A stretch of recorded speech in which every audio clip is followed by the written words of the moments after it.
पश्चिम बंगाल के दार्जिलिंग जिले में लगातार हो रही भारी बारिश ने भयानक रूप धारण कर लिया है। रात भर चली मूसलाधार बारिश के कारण भूस्खलन की घटनाओं में कम से कम 14 लोगों की अब तक मौत हो चुकी है, जबकि कई लोग लापता बताए जा रहे हैं। मिरिक और सूकिया पोखरी क्षेत्रों में सबसे ज्यादा तबाही मची है, जहां सड़कें कट गई हैं, पुल ढह गए हैं और कई गांवों का संपर्क पूरी तरह से टूट चुका है। राज्य आपदा प्रबंधक विभाग, पुलिस और स्थानीय स्वयं सेवकों की टीमें मौके पर पहुंचकर बचाव और राहत कार्य चला रही हैं। शुक्रवार रात से ही उत्तर बंगाल के पहाड़ी इलाकों में भारी बारिश हो रही थी, जिसने शनिवार को भूस्खलन का रूप ले लिया।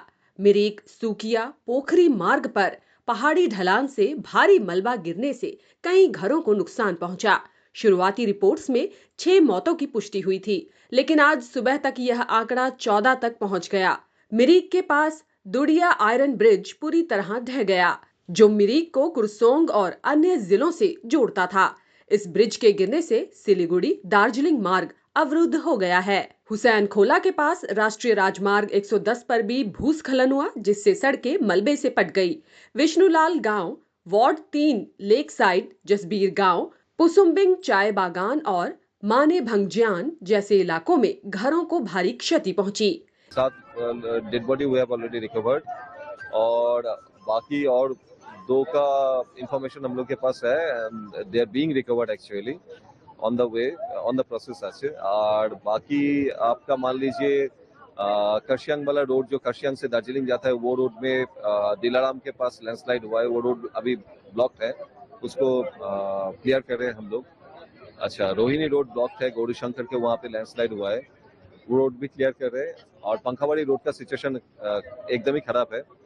छोटा गाड़ी जा सकता है 1-2 करके, पर उससे ज्यादा गाड़ी नहीं जा सकते अभी। 3 दरिया वाला रोड क्लियर है, तो मिरिक का जितना भी टूरिस्ट वो अभी मिरिक में है, उन लोगों को हम 3-4 घंटे में हम कोशिश कर रहे हैं कि 3 दरिया होकर हम नीचे ला सकें। ठीक है, ये तो आयरन ब्रिज तो आप देख ही पा रहे हैं क्या हालत है इसका। मिरिक जाने का ये रोड एकदम टोटल ब्लॉक है। जो लोहागढ़ होके एक रूट है, लोहागढ़ होके पुटुंग होके एक रूट है। हाँ, पुटुंग होके वो रास्ता ठीक नहीं है, उसका हालत भी खराब है। नहीं, वो सेफ नहीं है, उसका हालत भी खराब।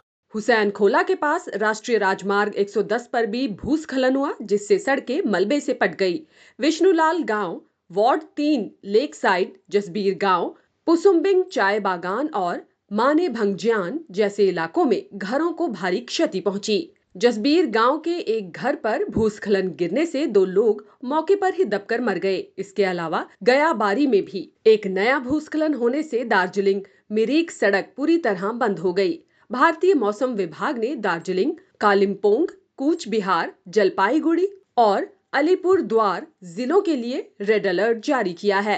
विभाग के अनुसार 6 अक्टूबर तक अत्यधिक भारी बारिश जारी रहने की संभावना है, जिससे नदियों का जलस्तर बढ़ सकता है और भूस्खलन हो सकते हैं। बता दें कि दार्जिलिंग जिला प्रशासन और राज्य आपदा प्रबंधन विभाग की टीमें भारी मशीनरी के साथ मौके पर हैं। अब तक 7 शव बरामद हो चुके हैं, जबकि 2 अन्य लोगों की तलाश जारी है। उसी टाइम में ये हाईवे का जो मिरिक जाने का एक ब्रिज था, स्टील ब्रिज अभी यहाँ पे है, ये चला गया। तो गांव का आदमी जितना भी है सब आतंकित हो गया। तो सब हम लोग जागरूक हो गए। रात भर हम लोग कोई भी दूरी आदमी कोई भी नहीं सोया अभी तक। तो यहाँ क्या हुआ है, हम लोग पूरा जितना भी गांव का दूरियावासी है, हम लोग सब लगा हुआ है अपना आप से तरफ से, पब्लिक का तरफ से। जितना भी हम लोग का जो नदी का किनारे में घर है, उन लोग का जो सामान सब निकाल के हम लोग सब गाड़ी में करके सब शिफ्ट किया, लेकिन प्रशासन नहीं आया। प्रशासन बहुत लेट करके अभी आधी घंटा हो गया प्रशासन आया। तो यहाँ पर कोई गाइडलाइन देने वाला कोई भी नहीं था, कोई डिपार्टमेंट का आदमी भी नहीं था। तो प्रशासन भी बहुत लेट करके आया। तो हम लोग तो सारा रात से दूरिया तो जितने भी पब्लिक है। प्रधानमंत्री नरेंद्र मोदी ने ट्वीट कर शोक व्यक्त किया है और इस घटना के लिए कहा है कि दार्जिलिंग में भारी बारिश से हुई मौतों से मैं गहरा दुख अनुभव कर रहा हूं। प्रभावित लोगों को हर संभव सहायता पहुंचाई जाएगी।